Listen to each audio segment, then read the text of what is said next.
泰國國喪，大皇宮外邊大批民眾聚集悼念泰皇。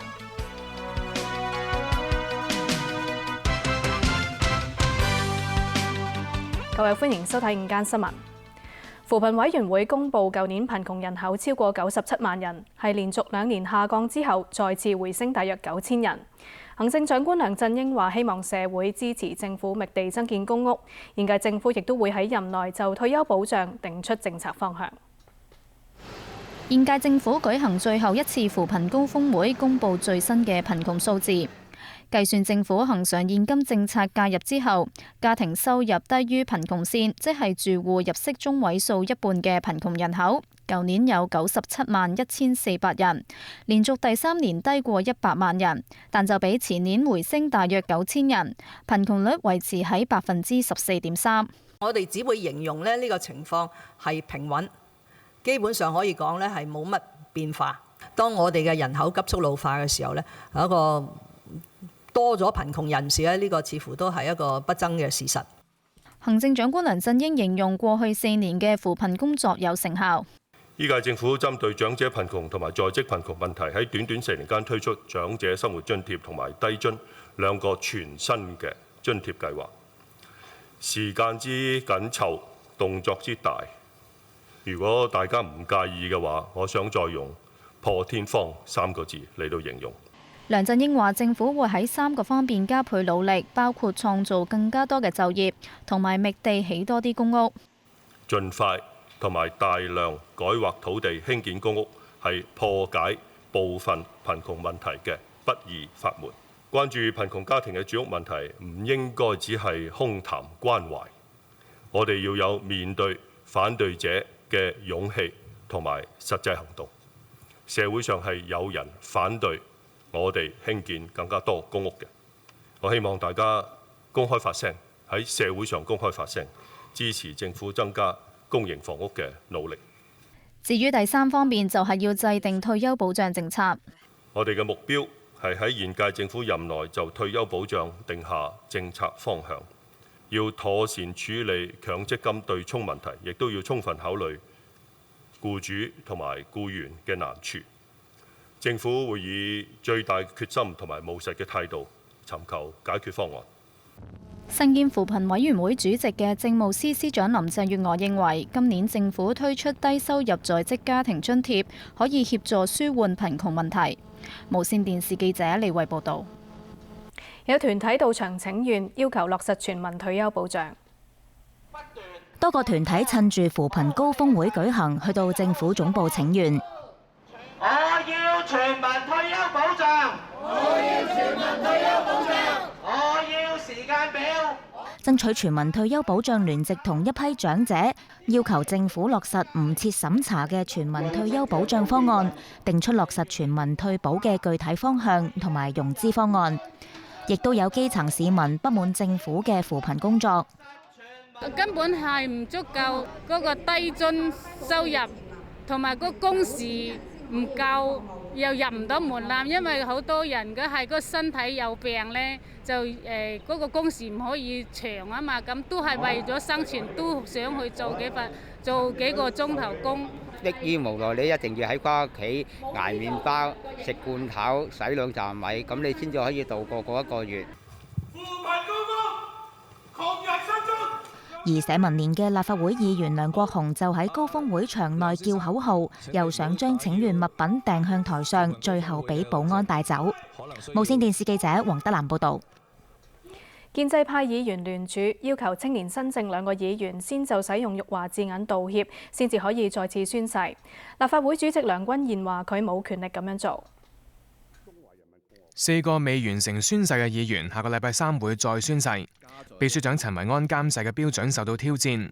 下個禮拜監誓嘅梁君彥話，已經外聘資深大律師尋求法律意見，預計星期1、2會有結果。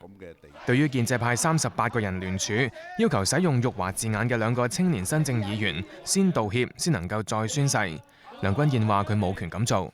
我明白有議員或者有市民或者全球嘅華人有唔同嘅感受。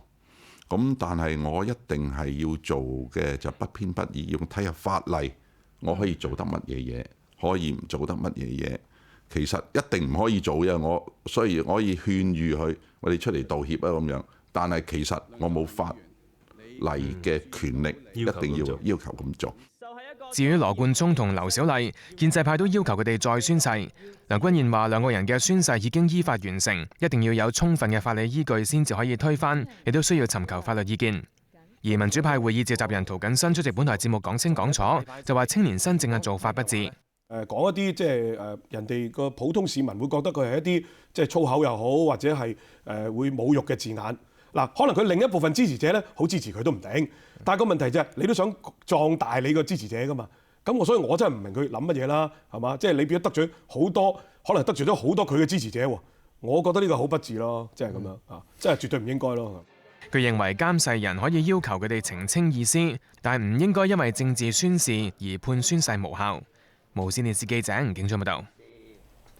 泰國因為國王普密蓬離世進入國喪期，皇室成員朝早前往拜祭，擺放國王遺體嘅大皇宮同玉佛寺會關閉至下個星期四。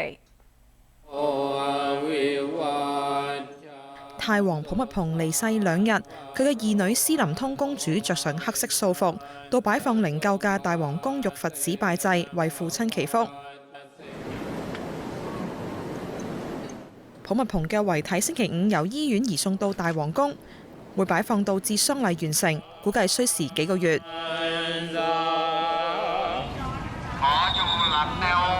國民對佢嘅思念仍然不減，喺大皇宮外有大批民眾聚集，着上素服哀悼。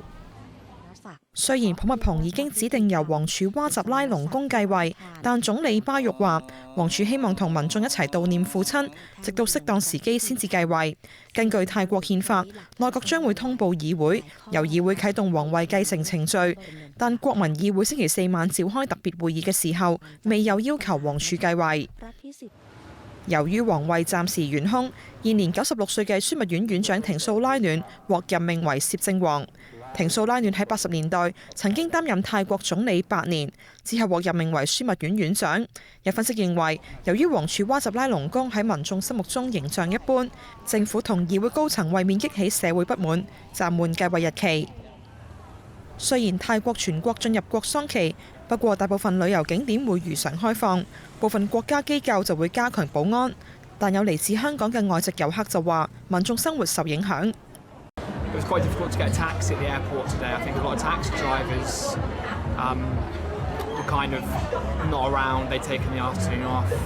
So it took us probably about an hour and a half to get in from the airport into Bangkok today. So I think it will probably increasingly affect people's holidays as well. 泰國當局提醒遊客要尊重而家泰國嘅情況。無線電視記者徐啟輝報導。美國運輸部宣布禁止所有航機乘客攜帶南韓三星 Note 7手機上飛機。禁令喺美國東岸時間星期6中午12點起生效，所有喺美國乘搭飛機嘅旅客唔可以攜帶三星 Note 7手機登機，或將呢款手機寄艙，否則可能會被刑事起訴同罰款。美國運輸部長福克斯表示，禁令會令部分旅客不便，但必須優先考慮所有旅客嘅安全。福克斯並指出，即使旅客將 Note 7手機關閉，仍然有可能導致災難事故，因此採取咗額外措施。喺洛杉磯國際機場，旅客對禁令反應不一。I think it's a little extreme, you know. I mean, just because a couple phones went bad doesn't mean that every single phone should be banned. But at the same time, I understand that they don't want planes lighting on fire. If there's enough evidence, hard data that it could actually cause a fire on a plane, then it's probably a good idea. 南韓三星集團星期2喺網站發表聲明，指正係調查近日多宗涉及 Note 7嘅冒煙同起火事故，而基於安全考慮，決定要求全球經銷商停售同停止為用戶更換 Note 7，並呼籲所有 Note 7用戶，無論係用舊版或者新版，立即關閉同停用。無線電視記者鄧以佳報導。阿根廷抗議英國計劃下個星期喺雙方有主權爭議嘅福克蘭群島舉行軍事演習。英國軍方下個星期4開始將會喺福克蘭群島舉行為期10日軍演，當中包括試射長劍。